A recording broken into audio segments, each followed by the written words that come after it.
Армысыз қымбатты тыңдаушы, Жібек жолы радиосы 101.4 толқынның жаңа маусымындағы жаңа жоба киелі кеңістік хабары. Микрофон алдында Дилбар Ерсайынқызы және теолог, психолог, Ырыскелді Қажы мешітінің бас имамы Нұрлан Байжігітұлы, қош келдіңіз. Ассалаумағалейкум ардақты қазақ елі, армысыздар, аман болыңыздар, сау болыңыздар, қасиетті жұмадағы тілектер қабыл болсын. Айта кетейік, бағдарлама отбасы институтын нығайтуға, ұлттық құндылықтарды, отбасылық тәрбиені және рухани адамгершілік ұстанымдарды кеңінен насихаттауға бағытталған. Әр жұманың таңында 10-10 минут кеткенде Нұрлан имам сіздерді ойландырған сұрақтарға тікелей эфирде жауап береді. Нұрлан аға, отан отбасынан басталатын белгілі, демек әр бақытты отбасы бақытты қоғамды құрайтыны сөзсіз. Бақытты қоғам киелі шаңырақтың астында бейбіт өмірде берекелі ғұмыр кешіп жатқан халық. Күні кеше еліміздің төрінде 2 күнге созылған әлемдік және дәстүрлі діндер көшбасшыларының 8-ші съезі өтті. Мемлекет басшысы съез жұмысын қорытындылап, түрлі дін өкілдерін бір арнаға тоғыстырған форумның маңыздылығы туралы айтты. Өзіңіз де сол съезге қатыстыңыз, қандай ой түйдіңіз? Әңгімені осыдан бастайықшы. Біздің ұлы дала жерінде әлемнің дін өкілдері басшыларының, дәстүрлі дін өкілдерінің басшыларының жиналып, сонымен бірге кейінгі өсіп келе жатқан ұрпақтардың арасынан суырылып шығып, дін өкілдерінің жолын қабылдап, жас дін лидерлерінің форумы да болып өтті съездің аясында. Қараңызшы, бір үстел басына отырмайтын, пікірі менен ойы бір-біріне мүлде қарама-қайшы адамдар келіп бір столдың басында біздің елде отырып, ортақ ойын пікірін ортаға салып, барлық дінге тиеселі, адамзатқа тиеселі базалық негізгі қағидаттар бар. Мейірімділік, рахымдық, кешірімдік, ұлтжандылық, елін жерін сүю деген сынды.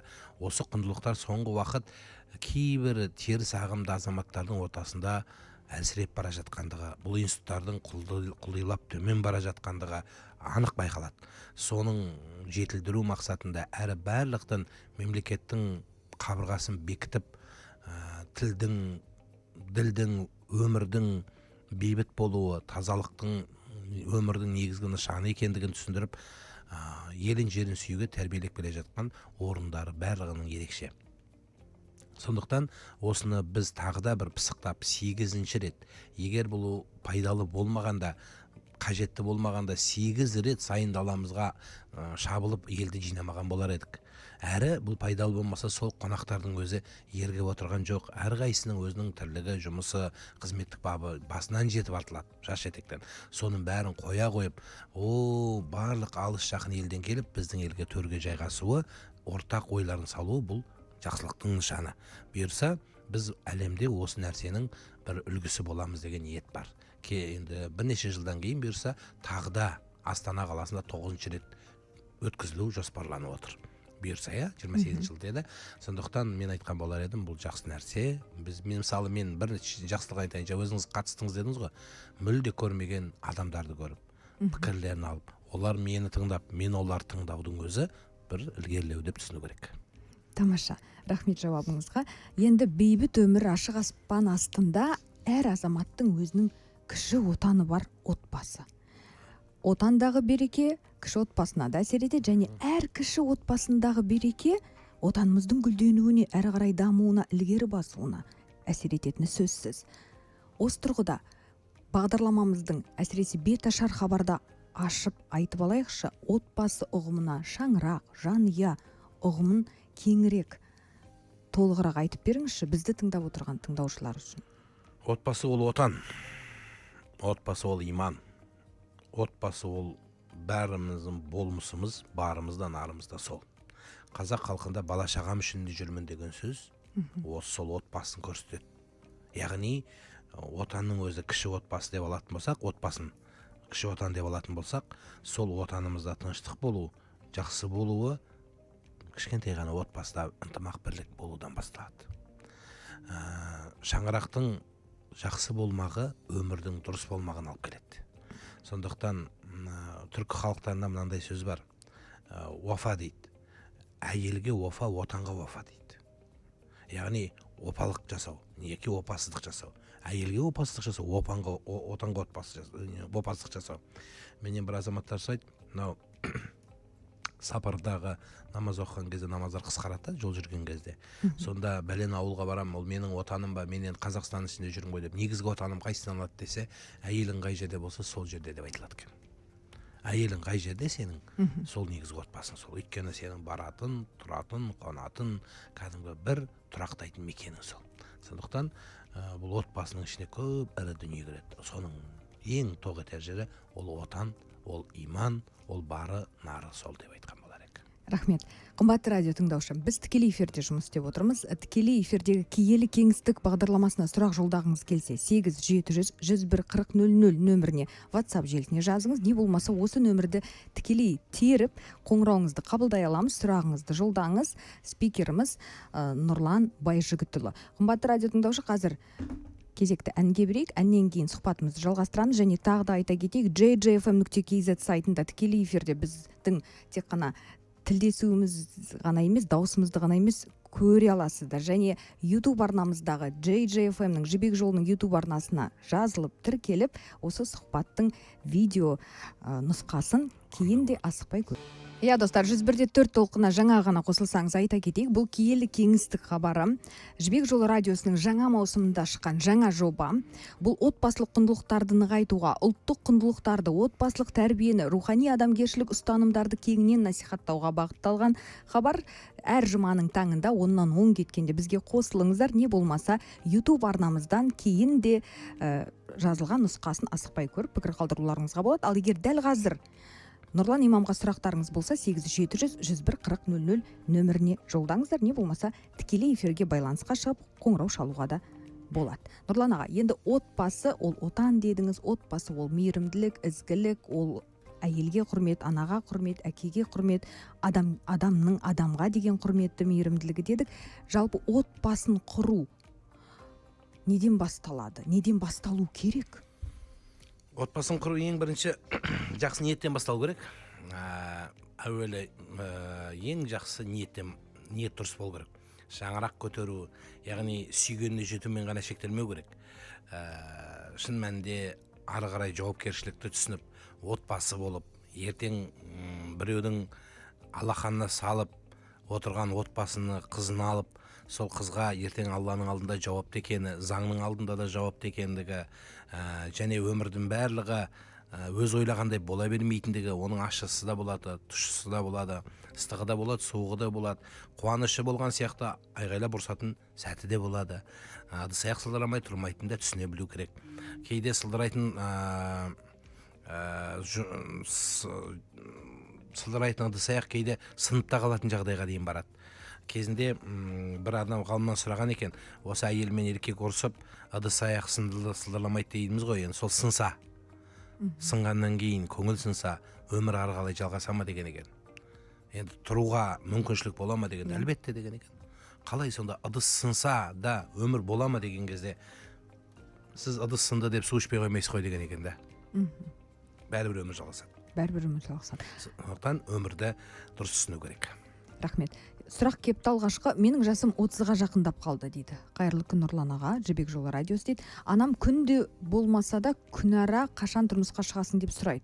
Түсінемін, менің өміріме алаңдайды. Бірақ мен 18-де алдартыма қарамай тұрмысқа шықпаған соң, енді 30-ға келіп, тұрмыс құрып 1 жылдан кейін ажырасып жатсам, осы күнге дейін жүріп тапқан адамы осы ма деп жұрт күледі ғой дейді. Қандай кеңес бересіз? Енді 30-ға таяп қалса, онда шын мәнде 18-де қыз сияқты алаңдамай шыға беру керек. Бұл біріншіден. Екіншіден айтпақ болғаным, қараңызшы, бұл қарындасымыздың ниетінің өзі сәл ниетінде қателік бар. Ажырассам деген сөз қоспаңыз. Сіз әлі өмір құрген жоқсыз. Шаңырақ көтерген жоқсыз. Ажырассам деген не сөз? Сіз өмір құруды ойлаңыз. Егер сіз ойыңызға ажырасуды қойған болсаңыз, онда кез келген ұрыста, кез келген сынақта ажырасу сөзі ойыңызда тұрғандығы үшін сіз кесуге, бас тартуға дайын тұрасыз. Сондықтан жоқ, мен тырмысып өмір сүрем. Яғни бұл әлем бір майдан сияқты да. Майданда жан беріп, жан алған жерде бірінші қиыншылықта сіз мойымайсыз ғой. Тура сол сияқты сіз бұл ай майданда шабатын адамсыз, жеңіскер болу керексіз. Яғни бұл жерде сөз мен ажырассам деген сөз емес, кей кезде көзді жұмып шығу керек, бұл бір. Екінші, ниет түзеу керек. Екі, үшіншісі айтайын деген мәселем, кейде Құдайдың жақсылығы сәл кешігіп те келеді. Асықпаңыз. Яғни болады. Үмітіңізді үзбеңіз дегім келеді. Болды, мен енді осымен кетем. Осы жерде кейбір аналарға да айтарым, мына балаларды түртпек деген анаңыздікі өте дұрыс. Кейбір аналар қой енді өзі біледі, сыртыма сыйсайшы, мен сияды, әлі жүре берсін деген жоқ. Ата-ана бар кезде, көзіңіз бар кезде сіз қартаймайсыз, жассыз, жас көріне бересіз, бірақ бір күн келеді, денсаулығыңыз нашарлайды. Отбасы құрсаңыз да бала көтерудің жағдайы қиындайды, денсаулық әлсірейді. Экология бар бұның үстіне, сондықтан жақсылықтың бір күн болса да ерте болғаны дұрыс. Бұл үште атаңыз, әжеңіздің де өмірі ұзақ емес қой. Бұл өмір өз қысқа өмір. Сондықтан немере бағатын, шөбере көретін, шөпшекке жететін сіздің қолыңызда. Сондықтан жылдамдатыңыз. Енді кейде 30 жаста көзді жұмып кете беру керек болады. Етегін ұстап, тәуекелдеп. Рахмет. Келесі хат бар. Құрметті Жібек Жолы радиосы, Нұрлан аға, сәлеметсіз бе дейді. Мен көп балалы анамын. Кенже қызым жасы 8-де, ойын өте ашық айтады, кейде шектен шығады. Бір күні мектептен алып келе жатып, қатты ашуланып, ұрсып, ақылымды айтып келе жатыр ем дейді. Жұмыстан әріптесім хабарласты. Тез бойымды, ойымды жинақтап, алло деп әлгі әріптесіммен өте жылы сыпайы сөйлесе бастадым. Сөйтіп телефонды қойған бетім сол еді. Әлгі көлікте бірге келе жатқан қызым жылап отыр дейді. Себебін сұрасам, қызымның айтқаны, сен дейді, айдаладағы адамдармен өте мейірімдісің, ең жақын адамдарыңа қаталсың, 200-дүсің деп жүрегіме өте ауыр тиетін сөздерді айтты, бірақ ойланып қалдым дейді.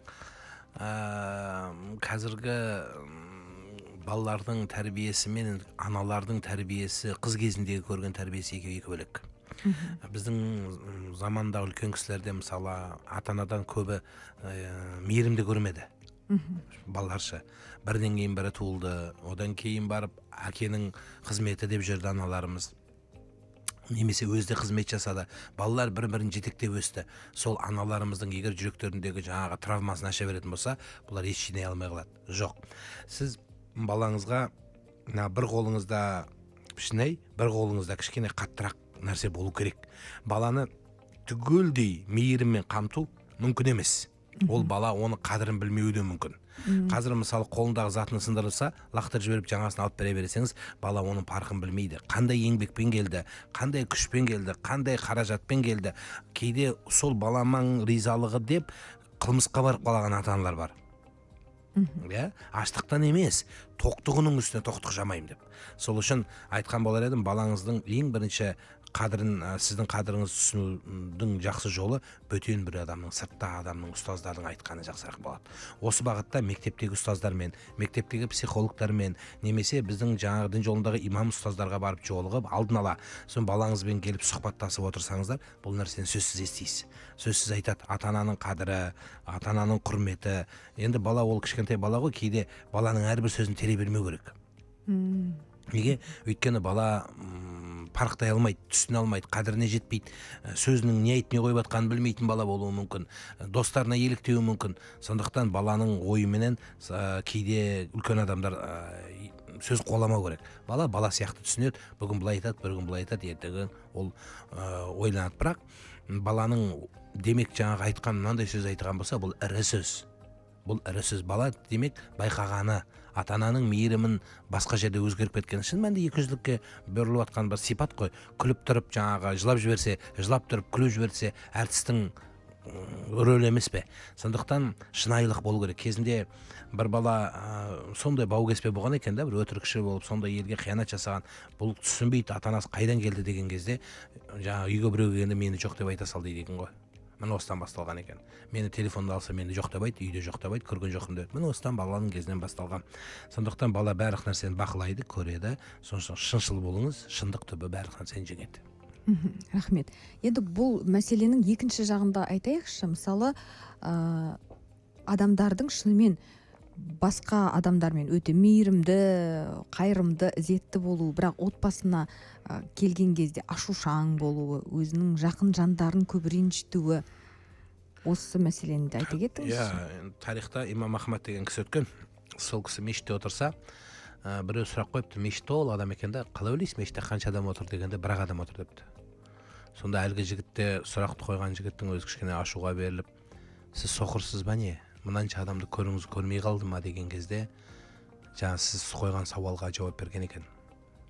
Сыртта жүріп, жақсы көрініп, джентльмен болып, үйде отбасымен бала шағасына қатыгез болған адам соқыр деген екен. Өзгенің әйеліне жақсы көрініп, өз әйеліне жексұрын болған бұл соқыр деген екен. Біреудің ата-анасын сыйлап, өзінің ата-анасын сыйламаған адам бұл соқыр деген екен. Басындағы бар нәрсенің қадіріне жетпей, біреудің дүниесіне қызыққан адам соқыр деген екен.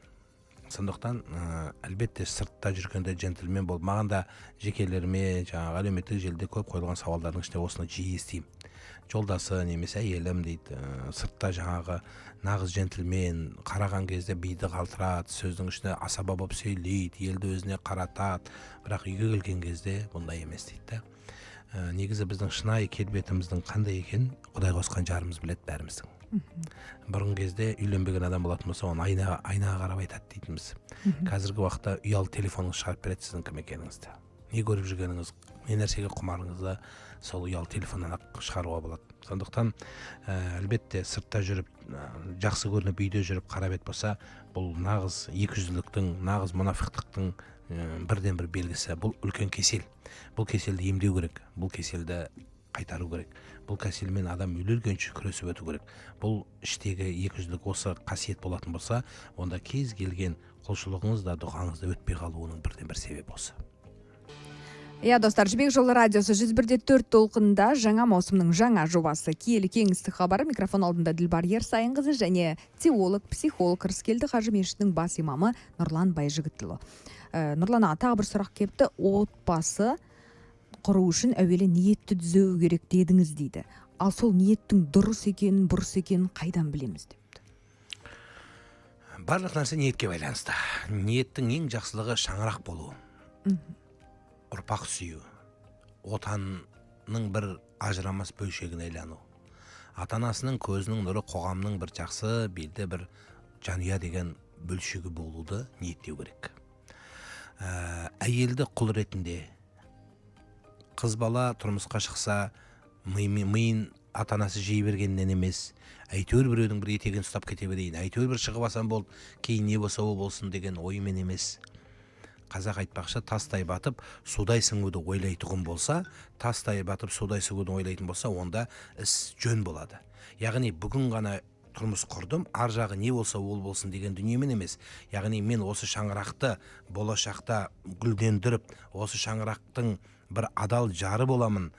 Ер адам үйленетін болса, бұл менің аманатым деп түсінетін халге жеткен кезде ниеттің дұрыстығын көрсетеді. Әйтеуір бір үйленсем болды. Қазіргі уақытта көп ата-аналар баланы қинай бергеннен кейін бала үйленеді. Үйленген кезде не ниетпен үйленеді? Үйдегі кемпір шалдың аузын жапсам болды әйтеуір. Содан кейін әйелді алып келіп, тойын даңғыратып жасап, келінді үйге отырғызып, ары қарай өзі достарымен қаңып кете береді содан ары қарай. Баяғы күйі қайта күшейеді. Неге? Киім жуатын адам бар, күтіп алатын адам бар, тамақ істейтін адам бар. Бұрын ата-анасы істейтін, оны аяйды, енді үйдегі қызметші күң сияқты біреу жүреді. Бұл дұрыс нәрсе емес. Әйел өмірлік сенің жарың. Иә, оның белгілі бір міндеттемелері бар шығар, бірақ ол сенің күнің емес, қызметшің емес, осыны түсіну керек. Яғни бұл теңдей қаралатын, құрметпен қаралатын адам. Сондай ниетке жеткен кезде ниеттің дұрыстығын көрсетіп, ары қарай аманат екенін түсініп, өмірді жалғау керек. Тағы бір сұрақ келіпті. Қайырлы күн Нұрлан аға дейді, отбасының бақыты оның бір құпиясы бола ма дейді, неде дейді. Мысалы, әркім өзінше бақытты өмір сүріп жүрміз деп ойлайды ғой дейді. Нағыз бақытты отбасы деп қандай отбасыны айта аламыз депті. Бақыттың жалпы бұл өмірде түсінігі әрқилы. Жалпы өз бақыт деген не, бірінші осыған тоқтайықшы. Бақыт деген әркімге әр нәрсе. Қарны ашты адамның қарны тойуы, көзі көрмейтін адамның көзінің көруі, тұрмыс жаңағы 30-дан асып 40-тың алқымдап қалған қыздың тұрмысқа шығуы, перзент сүймегендердің перзент сүюі. Біреу сондай қорлық көріп жатса, осы қорлықтан құтылу, ол оған бақыт болады. Әркімнің бақыты әрқилы. Негізі бақыт деген не деген түсінікке тоқтамаса жақсылық, жақсылықтарды айтамыз ғой, жақсылық бақыт деген жақсылық дейміз. Иә. Оның өз бақыт емес екен, толық формуласы емес. Бақыттың толық формуласы егер сол жақсылық сіз есептеген бақытқа балаған дүние бітпесе бақыт болады. Аяқталмаса. Егер аяқталып қалса, мысалы, сондай жақсы көріп біреуге қосылдың, үйлендің, ертесі күні бітіп қалды ғой, болды ғой. Яғни бақыттың шынайы емес екенін көрсетті. Немесе қарны аш адамның қарны тойды. Иә. Бақыт па? Жоқ, бақыт емес. Сол сәттегі бақыт шығар. Бірақ ол тағы қарны ашады 1-2 сағаттан кейін. Мәселе осыда. Сондықтан таусылмаған дүние бақыт деп есептейміз. Ал енді отбасы бақыты дегеніміз не? Енді мен имам ретінде бұл нәрсені әлбетте бір нәрсеге балап айтқан болар едім. Екеуінің де жаратқанды танып, Алланы шынайы танығандары, иманды болғандары бұл шынайы отбасыда бақыт деп айтқан болар едім. Егер еркек адам шынайы, адал, таза болса Құдайының алдында, жарына да тура солай ғой, онда әйел адам бақытты болады.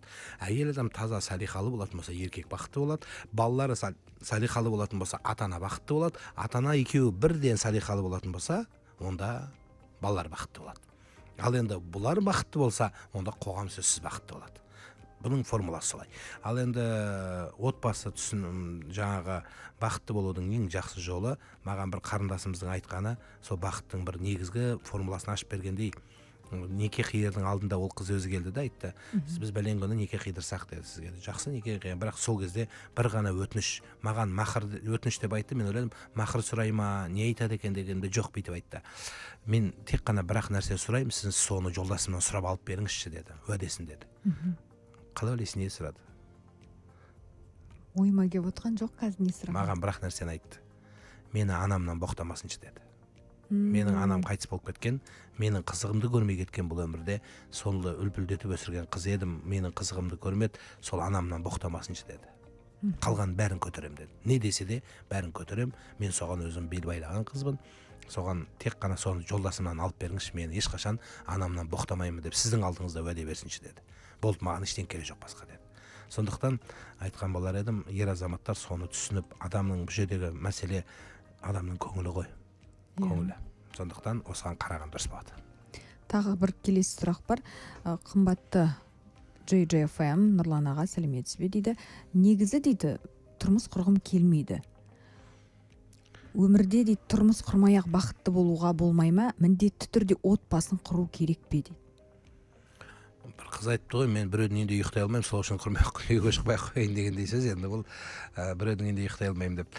Жоқ, былай мәселе, қыз баланың бақытты болуының, өмірде жаратқан риза болуының негізі шаңырақ көтеруінде ғой, ана болуында. Бірақ ана болу деген сөз тек қана жаңағы мынандай кейбір аналардың аузынан мынандай сөз бар, мен өзім үшін кейін бала босанып алам деген сөзге келмеу керек. Шаңырақ, ер азаматпен бірге өмірін байлау, таңның асын бірге ішу, кешкіде сағынып оны күту, келмей қалса видеовызықпен қанын ішу, осының өзі бір өмірдің бір қызығы, ол да бір дұрыс нәрсе. Екеуінің шыж-быж болуы, сен барасында мен барам, мен барамда сен барасың деген, мұсырды сен шығарда мен шығар қоқысты деген әңгіме, осының барлығы, баланың анау бұзақылық болса мектепке сен барда мен бар дегені, осының бәрі, мен осының өмір осынысымен қызық. Сол үшін бұл қарындасымызға айтқан болар едім. Қазір мен кейбір ұстаздардан осының әңгімені естіп жүрмін. Қыз балалар тұрмыс құрмай-ақ қойса да болады, жаңа тақуалыққа жетсе, сондай бір керемет дәрежеге жетсе, тұрмыс құрмауға да болады деген сөз қате сөз. Тұрмыс құру керек. Тұрмыс құру бұл маңызды дүние. Шаңырақтың шаттығы, жаратқанның ризалығын қамтыған бұл үлкен дүние. Сондықтан шаңырақ құрылу керек.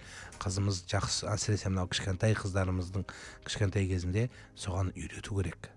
Сен болашақта осындай үлкен жердің бір келіні боласың, қызым деп, сондай бір өмірге тәрбиелеу керек.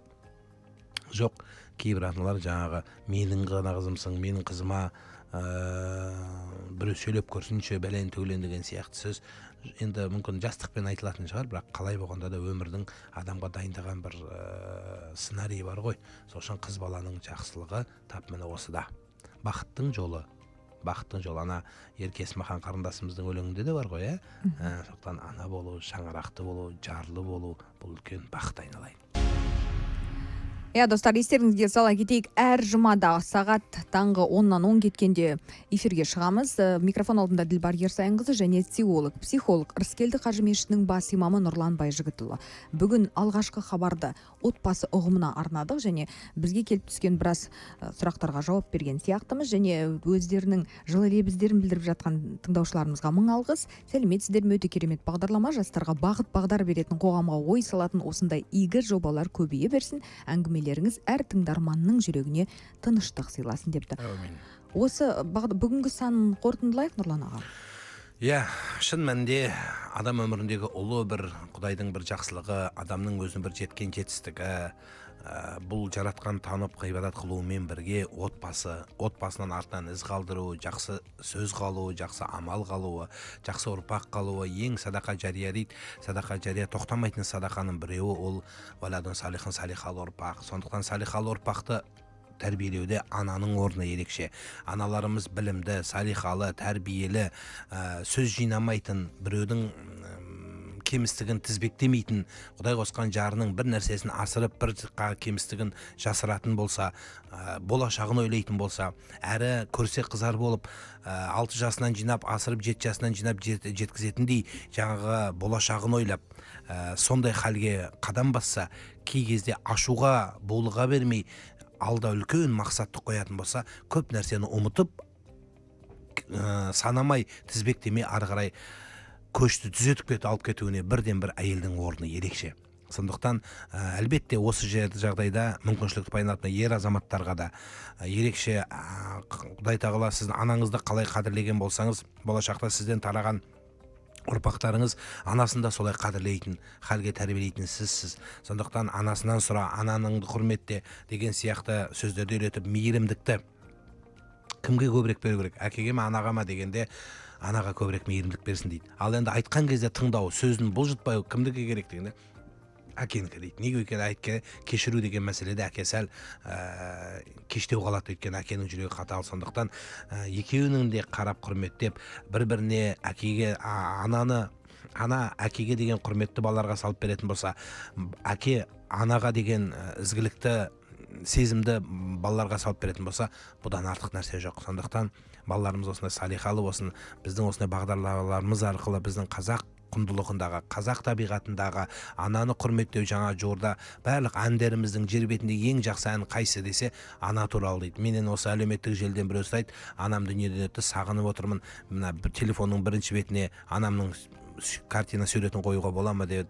Мен айттым, тірі кезінде қадірлеп құрметтеп суретін қойып бердім десем, жоқ дейді. Оны кеткеннен несін қоясың? Тірі кезінде сыйласпасаң, өлгеніңде жыласпа деген қағидаға байлағым келеді. Сондықтан барында бағалаңыздар. Дүниеден өтіп кеткен болса, дұғаңыз бен батаңыздан үзілмеңіз. Ата-анаңызға істеген жақсылығыңыз, өз ұрпағыңызды жақсы тәрбиелесеңіз, нағыз дүние сол болады.